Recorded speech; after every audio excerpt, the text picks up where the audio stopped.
Friends, this is Lahari. Welcome to my channel Lahari Kathamalika. ఈ ఛానల్లో మీరు వినబోతున్న ఈరోజు కథ వసుధ కళ్యాణం ఎపిసోడ్ 2. మరి లేట్ ఎందుకు, వచ్చేయండి వినేద్దాం. తమ్ముడు కోసం ఒక పిల్లవాడిని కొట్టిన వైష్ణవిని టీచర్ మీ పేరెంట్స్కి కంప్లైంట్ ఇస్తాను అని బెదిరిస్తాడు.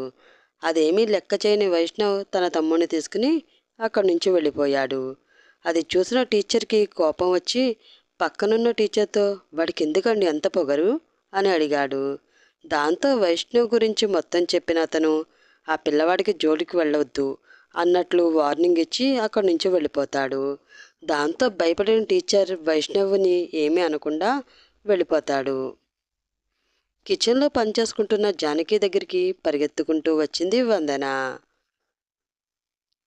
అమ్మా, నా చేతులు చూడు ఎంత బాగా పండాయో అని ఎర్రగా పండిన తన చిన్న చిన్న చేతుల్ని చూపిస్తూ అడిగింది ఆమె. అరే చిట్టి తల్లి, చాలా ఎర్రగా పండాయిరా, నీకు మంచి మొగుడొస్తాడు అని వందన అరిచేతుల్ని ముద్దు పెట్టుకుంది జానకి. అప్పుడే అక్కడికి వచ్చింది వసుధ. ఆమెను చూసిన జానకి, అమ్మా వసుధ, నీ చేతులు చూపించు ఎలా పడ్డాయో అని అంది. వెనకాల దాచుకున్న తన చేతుల్ని ముందుకు చాచి చూపించింది వసుధ. అరే ఏంటి తల్లి, సరిగ్గా పండలేదే అని అడిగింది Janaki.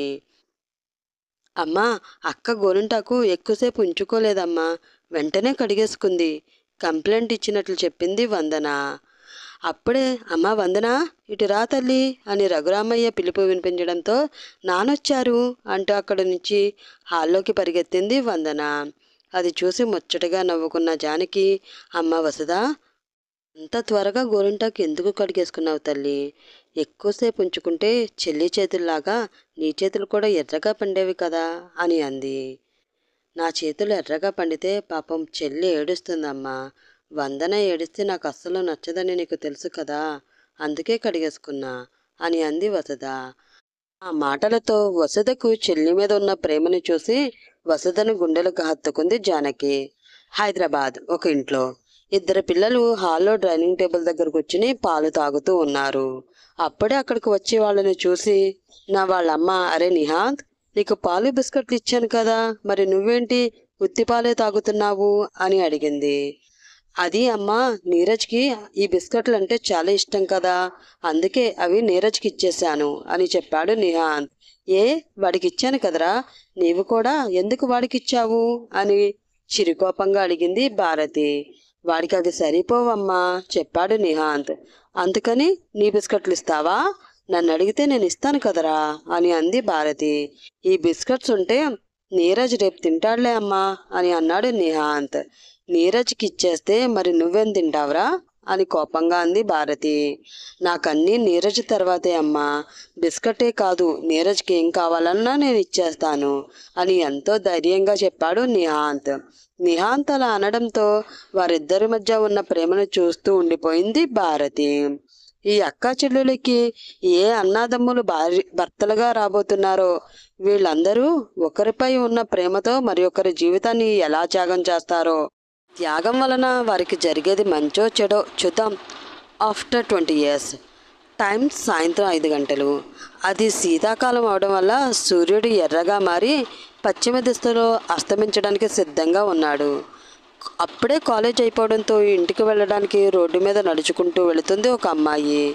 Sky blue colour churidar, తన తెల్లటి పాదాలకి ఐ హీల్స్, ఒక చేతికి బ్రాస్లెట్, మరొక చేతికి సింగిల్ బ్యాంగిల్, నొసటి మధ్య మెరుస్తూ ఉన్న స్టోన్ స్టిక్కర్, ఎర్రటి పెదవులకి ఇంకా అందం తెచ్చే పింక్ కలర్ లిప్స్టిక్, కలువలాంటి కళ్ళకి దిష్టి చుక్క పెట్టినట్లు పెట్టిన కాటుక, మృదువైన చెంపలు, ముట్టుకుంటే కందిపోయే అంతటి సున్నితమైన లైట్ గోల్డ్ కలర్ స్కిన్ టోన్తో చూడడానికి అచ్చం బాపు బొమ్మలా ఉంది ఆ అమ్మాయి. ఆ అమ్మాయి మొహం చూస్తూ ఉంటే తెలుస్తుంది ఎవరి మీదో కోపంగా ఉంది అని. అలా కోపంగా పళ్ళు కొరుక్కుంటూ నడుస్తున్న ఆ అమ్మాయి వెనక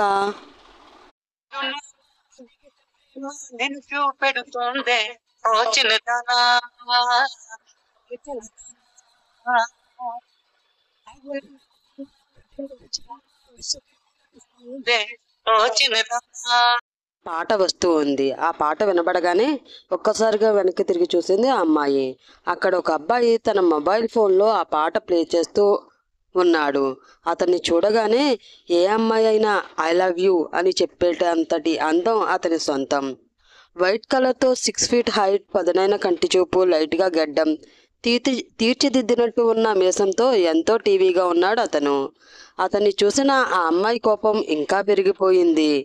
ఆ అమ్మాయి వెనక్కి తిరగడంతో ఆ అమ్మాయిని చూసి కొంటిగా కనుగెడుతూ మొబైల్లో సౌండ్ మరింత పెంచాడు అతను.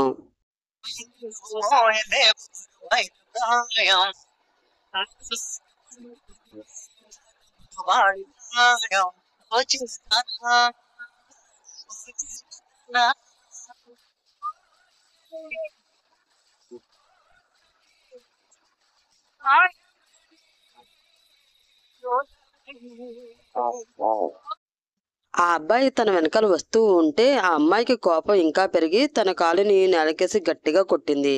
అది చూసిన ఆ అబ్బాయి ఫోన్ పాకెట్లో పెట్టి సాంగ్ తనే పాడుతున్నట్లు లిప్ రీడింగ్ ఇస్తూ ఆ అమ్మాయి చేతుల్లో పట్టుకుని అటు ఇటు తిప్పుతూ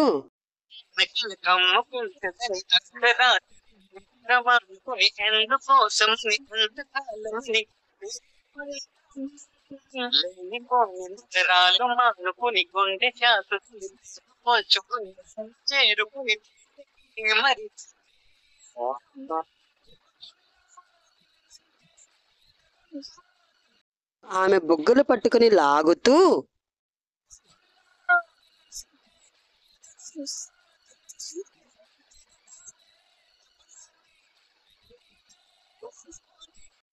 ఆమె నుదురు మీద చిన్నగా కొట్టాడు అతను. దాంతో అబ్బా అంటూ నుదురు రుద్దుకుంది ఆ అమ్మాయి. అది చూసిన అతను క్షమించు అన్నట్లు తన చెవులు పట్టుకుని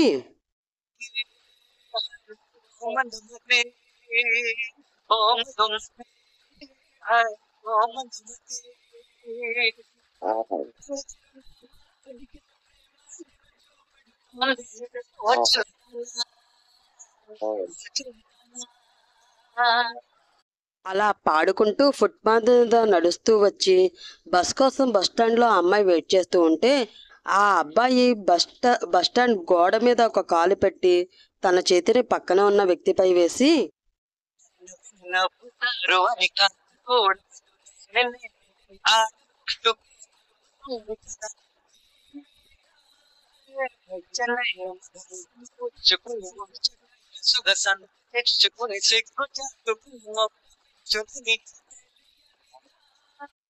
పాడుతూ ఉండగా బస్సు వచ్చింది. వెంటనే ఆ అమ్మాయి బస్సు ఎక్కి తన వెనకాల అతను రాకపోయేసరికి అమ్మయ్య అనుకుని రిలాక్స్ అయింది. వెనక డోరు నుంచి ఎక్కిన అతను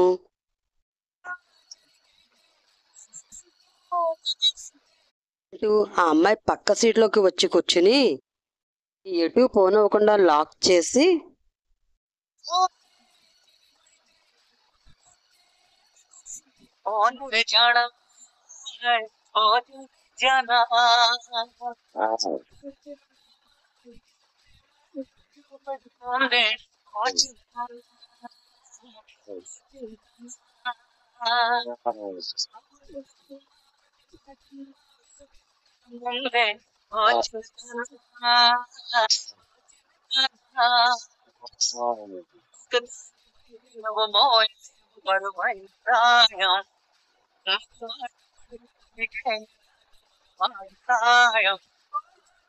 అని పాడుతూ ఉంటే ఆ పాటకు చిరాకు వచ్చిన అమ్మాయి స్టాప్ ఇట్ అని గట్టిగా అరిచింది.